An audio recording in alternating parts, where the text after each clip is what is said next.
What's going on, people? We are Tottenham TV, back here for some more predictions for you guys for the upcoming season. Kicks off tomorrow night at Selhurst Park. Very much looking forward to the Premier League kicking off this weekend. We've got 12 different predictions for you guys. Me and my brother will be predicting them separately, so you'll see who you can agree with. If you disagree with both of us, let us know your thoughts in the comments section below. But I love doing these kind of videos, and let's see what comes of it. I'm sure we'll have a few of the same predictions, but hopefully some different predictions this time. Yeah, so we got the Spurs Player of the Year, Premier League Player of the Year, Premier League Young Player of the Year, Flop of the Season, Surprise of the Season, Golden Boot, Playmaker of the Season, which is most assists, Premier League winner, Champions League winner, FA Cup winner, and League Cup winner. Exactly. So we're not bothering this year with the Europa League and Conference League. No, I don't know. Although I got the Conference League spot on. Yeah, I should go for it again. But look, let's go. I'm down. Let's go for it. All right, and let's start off with who we think is going to be Spurs' Player of the Season. And surprise, surprise, we've both gone for the exact same thing in Harry Kane. I mean, the way Harry Kane's been looking in pre-season, the way he ended off the season last year, for me, there's only one winner. This guy looks like on a single-handed mission, to get Spurs back to where they belong. So, yeah, I think it's got to be Harry Kane. Yeah, and I think, look, 17 goals last season, and I think was about 9 or 10 assists as well. That was pretty much all in the second half of the season. You got to remember that as well. Under Mourinho in the 2021 season before, he should have won Player of the Season. I thought he was robbed that season where he got most goals and most assists. So, and I think under Conte, he's been on another level. He's, as you say, pre-season, I think he knocked in 5 goals in 4 games.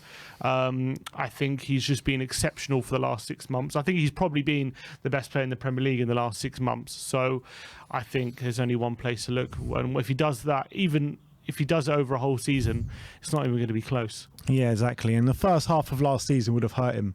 It definitely hurt his stats, that's for sure. And I think that under Conte, he's been a completely different player to what he was under Nuno, literally daylights apart. So I'm definitely backing Harry Kane to get Spurs' Player of the Year this year. Let's move on and let's talk about Player of the Season in the Premier League. And I have gone for Kevin De Bruyne. Sim's gone for Harry Kane. I mean, I've gone for Kevin De Bruyne because I think that Man City will win the Premier League this year. Kevin De Bruyne is always an absolute standout performer for them. Everyone knows how good the guy is. I think he's won it twice over the last 3 years as well. Usually Player of the Year does go to a team that does win the Premier League, and with Haaland up front as well, I can just see Kevin De Bruyne just laying it on a plate for him so many times this season. I think he's going to be super influential to Man City once again. I think if we get a top 3 finish and Kane has a season like he did under Mourinho, or like he did last season, but stretched over a whole season, I think it's going to be too difficult to ignore this time around. Especially if he gets, between 20 and 25 league goals, and then he's getting double digits for assists as well, and he drags Tottenham maybe to a trophy.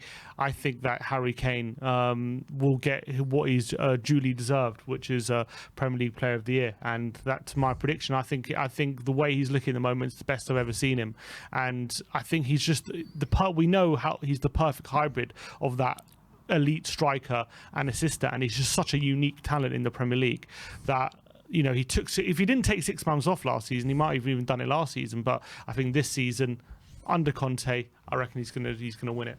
Well, I for one hope you're right, because he's definitely has been deserving of Premier League Player of the Season awards before and hasn't got it over the line. But look, let's hope he gets his rewards for his efforts this season, because I do believe he's going to have an absolutely storming season this year.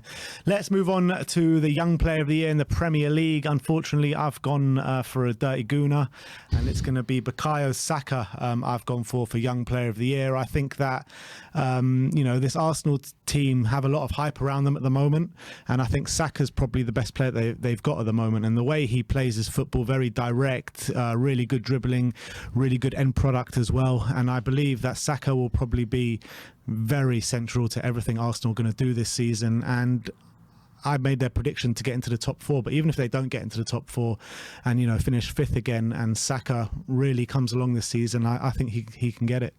I've gone for Michael Olise of Crystal Palace, and I thought last season he really broke into the Crystal Palace side. As soon as he started playing, Palace were like a bit like a new team when he was on the pitch, and he was a real breath of fresh air. Obviously, he had injuries and things which were holding him back a bit last season, but I think this guy is a supreme talent. 8 million, I think, is going to be looked at as one of the best buys in recent Premier League history with that price. I really believe in this guy's talent. He's got bags of ability, super quick, super skillful, got a wonder of a left foot as well. I think he's going to be a real star this season, so I've gone for him to get Young Player of the Year, and I just didn't want to pick Saka as well. Yeah, so you actually believe it's going to be Saka, but you just wanted to pick Michael Olise. I think Olise is he'll definitely be nominated. I reckon. Look, I think I completely agree with you. Olise is a very, very good player and a top talent for the future, and I think he can have a strong season this year, but for him to win Young Player of the Year, I don't know, it's a bit of a stretch for me. Why not? Could do. We'll see. Let us know who you think is going to win Young Player of the Year in the comments section below. Let's move on to flop of the season. Very interesting picks here. You've gone for Fabio Vieira. I've gone for Raheem Sterling. I mean, can you even call Fabio Vieira a flop? Because I mean, nobody heard of him before Arsenal signed him. They signed him for 40 million. I know, but I mean, is he not more of a player for the future? They signed him for 40 million. I know they did, but is he so not more if he doesn't perform this season, it could be a flop. Why not? I don't know. It's harsh, that. Why not? You could be a flop if you've signed for big money. Obviously, in the future, he could be very good. But in his first season, we're talking about this next season. We're not talking about in his whole career, are we? So I think next year, I think he's going to struggle early doors. I think by the looks of him, he's very lightweight. They literally signed him based on a very good 6 months he had in Porto. He didn't even do it over the whole season. He really had a breakout last season, and to be fair, they've snapped him up early. But I reckon he could be in for a big. And they signed him for big money. So I think that it's going to take him time to bed in. But I reckon this next season we could be calling him a flop.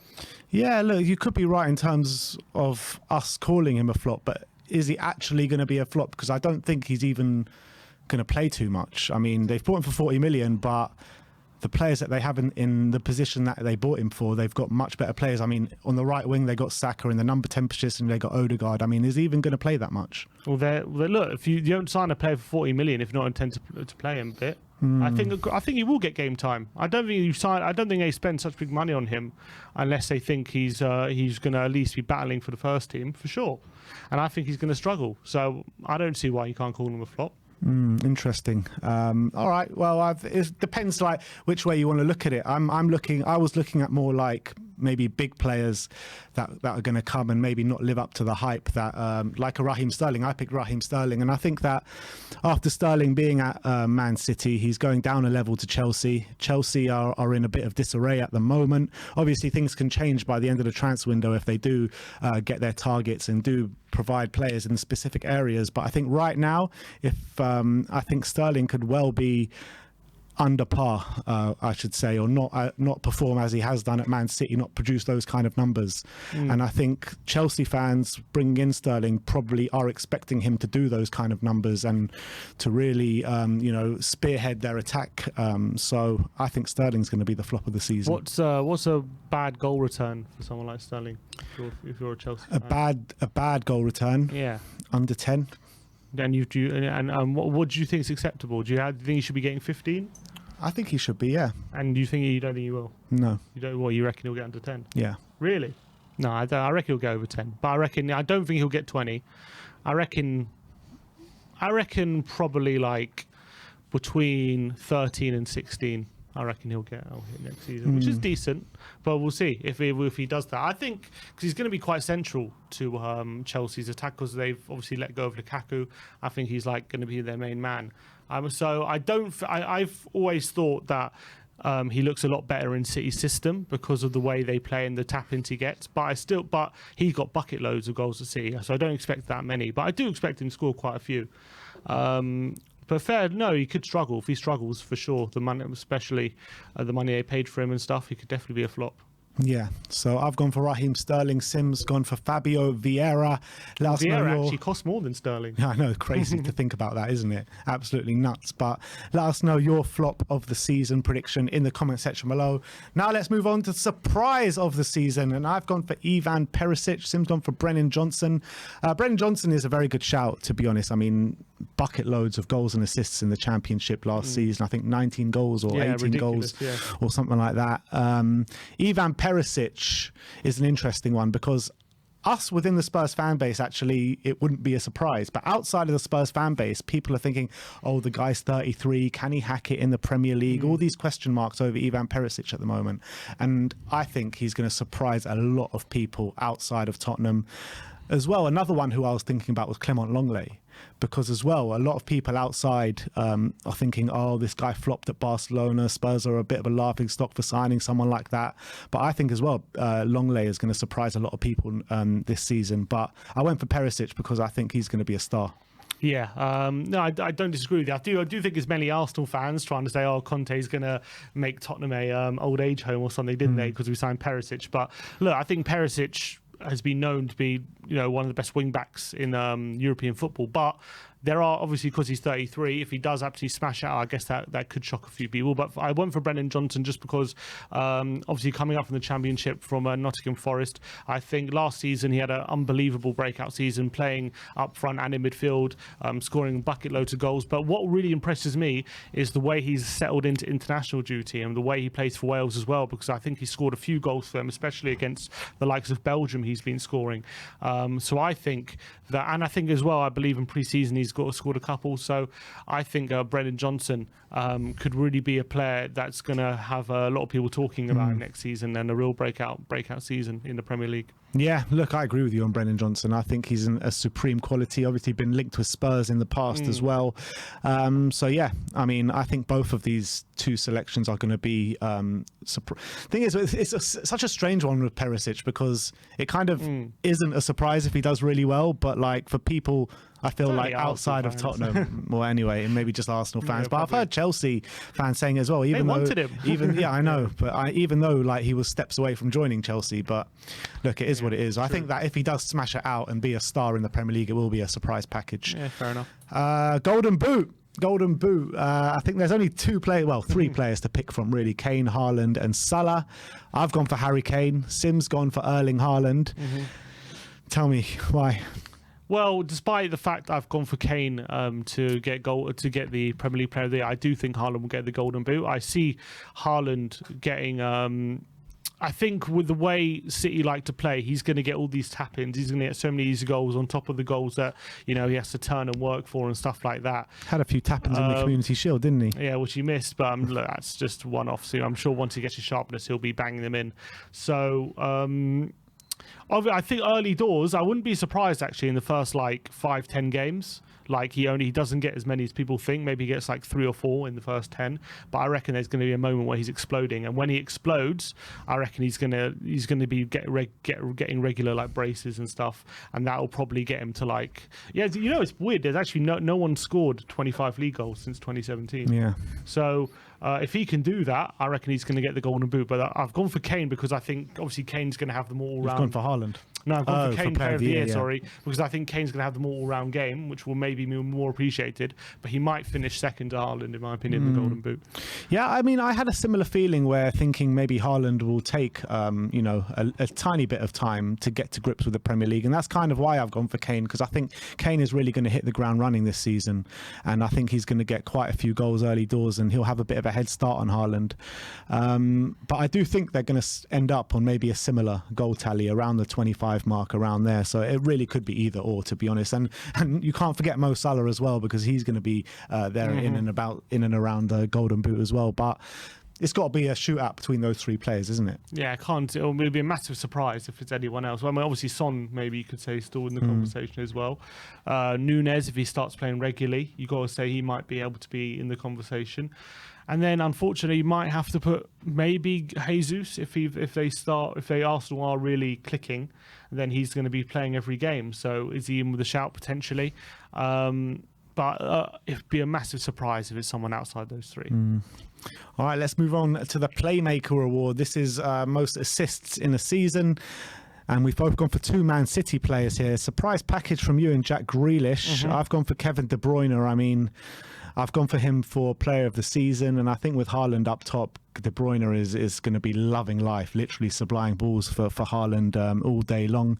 And look, everyone knows Kevin De Bruyne's supreme passing ability, just below Harry Kane. And I think Kevin De Bruyne is going to have another sensational season this year. I think for me, Grealish, Pep apparently always said that it takes wide players in his system about a year to really acclimatise to how he wants to play. I think that's happened with most of his wide players that he has bought at Man City. Last season, obviously Grealish didn't have the easiest times, but actually if you drill down into his numbers, apparently his expected assists was one of the highest in the Premier League. So if he can kind of improve on that for next season, with Sterling now gone, he's going to have much more game time on the left hand side. Now he's going to be more acclimatized, and when he's out on that left hand side, he's got a fantastic cross, and obviously he's got really good final third decision making as well. So with Haaland ready to gobble up those chances, I'm going for Grealish to get the most assists next season. Interesting. I mean, there's also a point to say that De Bruyne does take their set pieces as well, and Haaland is also a massive aerial threat, so he does have that over Grealish as well. But yeah, it's a surprise one, Grealish, because I do agree with you. I do think Grealish is going to be a lot better this season as he was last season. But I just think Kevin De Bruyne just have that bit extra than Grealish to get that award. Let's move on to the Premier League winner. And if you watched our video before this, you already know what we're going to pick. But it is Man City we've both gone for. And I think with the Haaland factor, with the Peck factor, with everything going on, with Liverpool losing Mane and getting Núñez, which is a bit of an unknown in the Premier League, I think you can't really look past Man City. Yeah, I agree. I think Liverpool are still going to be strong, and it all depends on how quickly Darwin Núñez hits the ground running and replaces Mahrez's goals. But even if he doesn't, they've still got Diaz and Jota, who obviously have proven to be a source for goals. But I just think Man City, with reinforcing, getting rid of Fernandinho, reinforcing that with Calvin Phillips, getting 2 strikers in Haaland and Alvarez to kind of make up for the loss of Sterling, you got to think that they're going to be well up there. The only thing, maybe the question mark is, with Zinchenko now gone, Cucurella apparently not joining, is there a hole at the back potentially on the left back? I think they'll get one though. But yeah, you'd have to assume they're going to get a left back before the transfer window closes, and then they've still got Cancelo, still got Walker, still got a very good back line. So there's very few weaknesses. So the only question mark is, will there are they, with trying to integrate Haaland and stuff, are they going to have to change the way they play and stuff like that? And is that going to hamper them potentially? I mean, you could argue that, but I still think once they start clicking, which is probably going to be fairly soon at the start of the season, there's going to be no stopping them, I feel. But they did lose to Liverpool in the Charity Shield, so if that's anything to go by, maybe Liverpool are going to run them close. With the changes that you're talking about, you're saying that maybe Man City, it could take them a while to get used to a new way of playing, with Liverpool getting rid of Mane, getting in Darwin Núñez. Do you think that the points tally in the Premier League is going to be a bit lower this year to win it? Potentially. I think potentially. I mean, it's tough to say. I reckon at the start of the season, you might see a few results where you're a bit surprised. I reckon there could be surprises in the first few games. But I reckon once we hit, after 10 games, it's going to be like... and the season stops. Yeah, true. It was so hard to say as well because of the World Cup and everything. I think as well, that could also hamper teams. So I wouldn't be surprised if it's not in the high 90s. But I wouldn't be surprised as well if one of City or Liverpool hitting 90 points at least. Let's move on to the Champions League winner, and we've both gone for Tottenham Hotspur. Obviously, I'm joking. We've gone for Man City, both of us, it looks like. And I think in every year I do these predictions, I pick Man City to win the Champions League. And, if I keep doing it, one year it's going to stick. And they've been trying to get the Champions League for so long now. And I think this is the year that they're going to do it with Erling Haaland in the team. I mean, we've spoken about Man City's strengths, and I think the Champions League, they're a good bet for it this year. Yeah, I was just trying to look at other teams and thinking, what other options are there? And It's just Liverpool and them, basically. yeah, unless we're thinking Barcelona are going to, because they did, as much as Barcelona have been in financial trouble, they have bought some serious players. So are they going to be a challenger? But I just think if they came up against City, with the fact that City have been together for so long, they would have the edge. Real Madrid, they won it last year. Can they repeat that miracle? I don't think so. And then it's, then you go over to Italy, Juventus a bit all over the place at the moment. Inter Milan, I don't think are going to be serious challengers of Champions League. AC Milan obviously won Serie A, but I don't see them being serious challengers for the Champions League. PSG, maybe with the front line clicking under Gautier as opposed to Pochettino, maybe we could be underestimating what they can do. PSG could be a shout. PSG could be a serious shout this year. But I just think there's only so many. There's only so many times Man City can keep screwing up like they have. It's you could amazing. say the same for PSG. Yeah, I know, but it's amazing how it happens with Man City. How they're always dominating every time they're in the knockout phase, and they just somehow goes against them every single time. So I think they'll be kicking themselves. They lost that game to Madrid last time out, and maybe Pep will make sure it doesn't happen again. So I've gone for him. We've gone for Man City. No Real Madrid to do a madness again. Yeah, I mean, look, I kept saying they were going to lose every round, and they kept getting through. So I could be wrong, but I can't. They're a year older, Kroos and Modric. Are they really going to repeat that again? But then again, Tchouaméni now, Camavinga coming through, Benzema, if he can continue. Real Madrid got a serious team. So they're really building a serious team again, Madrid. Rudiger at the back as well. Yeah, Rudiger. Although I don't think he's as good in a back two as he is in a back three, but we'll see. All right, that's the Champions League winner. Let's move over to the FA Cup winners. And we've finally got a trophy for Spurs. Simler's predicted Spurs to win the FA Cup 2 years in a row. I think every year I predict Spurs to win the FA. It's got to be right one year, surely. Surely we'll win a trophy at least once. I've predicted Liverpool actually to win the FA Cup again.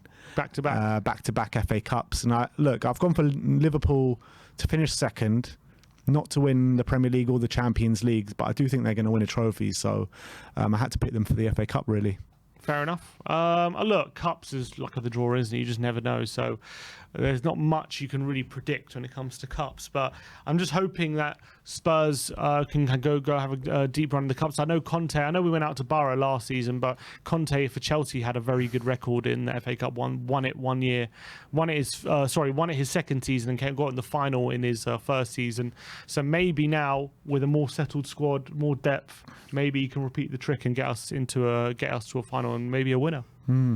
But obviously, look. But I'm just thinking, if we do come up against a City or a Liverpool, we've shown that we can, got good results against them. So maybe that can give us confidence to finally get going in one of the cups. Well, I hope you're right. I really hope you're right. But hopefully we can have a bit of a hybrid between mine and your predictions, because next is the League Cup. And I've gone for Spurs to win the League Cup. You've gone for Chelsea to win the League Cup.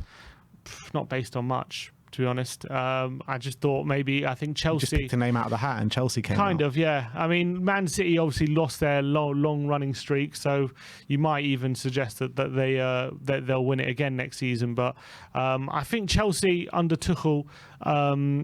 I think they have made some good signings, and maybe they're going to take it quite seriously. And I think maybe they've got a good chance of winning the League Cup if they're not in the title race, and maybe other teams are distracted. Maybe they could sneak a cup in there. I got a feeling with Chelsea that if they get a big tie early on in the cup, they'll go out, because I think they're going to take a while to bed into this season, Chelsea.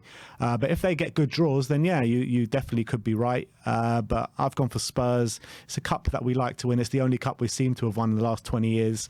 So I've gone to a repeat of that. And it's also, less games, isn't it, than the FA Cup? And I don't know when the final will be this year. Will it still be? Yeah, because the quarter-final is going to be just after the World Cup final. That's the quarterfinal of the Carabao. Right. So it's weirdly stretched over that period. Well, anyway, I've gone for Spurs to win. Sim's gone for Chelsea to win. That is all of our predictions. Let us know in the comment section below who you think's predictions are more realistic. And also let us know your predictions in the comment section below. That is all our prediction content for the brand new season. I cannot wait. Me and Sim are in here for the watch along on Saturday, 3 o'clock kickoff. You know what the score is. Like, subscribe and comment. And as always, come on you Spurs.